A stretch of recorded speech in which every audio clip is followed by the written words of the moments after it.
Whoa, whoa, whoa, oh gosh. Whoa. How on earth did you end up like this? Well, I'll tell you, but it's a long, complicated story. So it would be great if you could get me down first. We've got a winch on the way. They'll get you out once they get here. Might be a while, though. Okay, well, I was taking people's shoes to sell to some dodgy guy I met around the back of an alleyway in order to save up enough money to buy a snowmobile. What's a snowmobile? It's like a jet ski, but for the snow. Awesome. Yeah, I found a real cheap one that someone was advertising on the hotel notice board.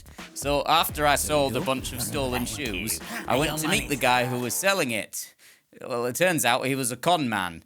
It wasn't a snowmobile at all, it was a snowmobile phone, which is basically a phone that you can use when it's cold. So just any phones then? Well, yes, so not what I was after. But when I told him the thing I actually wanted, the guy said that it would work as a snowmobile too. Took my money and left, and I trusted him. I got on, and it turned out that the phone was very slippery underfoot.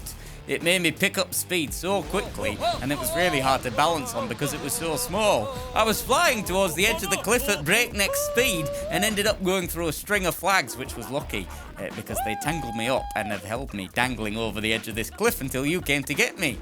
Thanks, by the way. Well, it is our job, but I don't feel great about it knowing you stole a bunch of people's shoes. Oh, it's all right. I thought it was the right thing to do. It is not. Well, it's not too bad. I just took some innocent people's favourite trainers and ski boots.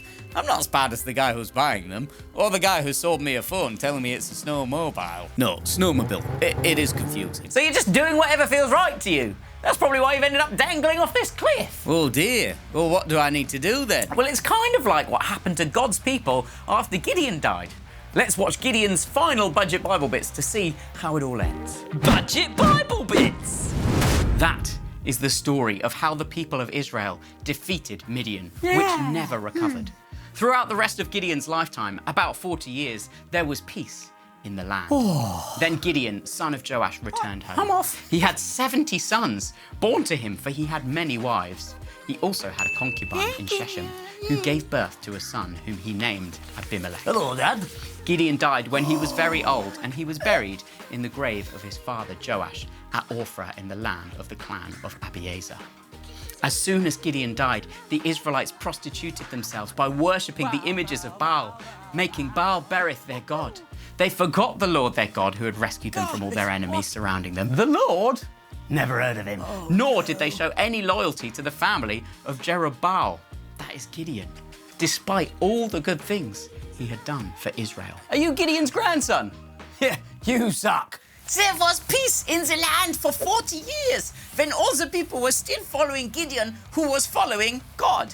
But when he died, they immediately forgot about God and started doing stuff in their own way. Yeah, and so throughout the remainder of the book of Judges, they keep going through this spiral, forgetting about God until their enemies attack them, then God takes pity on them and raises up a new judge who rescues them and leads them back towards God.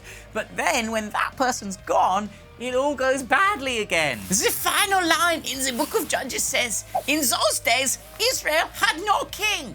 All the people did whatever seemed right in their own eyes. They did all sorts of terrible things. And then eventually God gives them a king, but because the king is another person, just a human, he gets stuff wrong too. And things get worse and worse and worse and worse until eventually God puts his ultimate plan in place. A perfect king. Someone that we can all follow and know he's always got it right. Jesus? Yes, Jesus!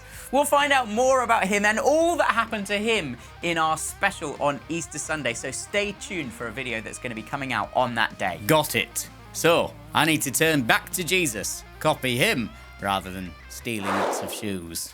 Absolutely. Now, Coastline Kids, we're taking a little break from Coastline Kids Online, but over the next few weeks, we'll be posting all the Budget Bible Bits from this term, so there'll be plenty for you to feast your eyes on. Plus, we've got the Easter special on Easter Sunday as well. Bye-bye. Auf Wiedersehen. Bye-bye. Where's that winch? Can you get me down from here? I'm scared of heights.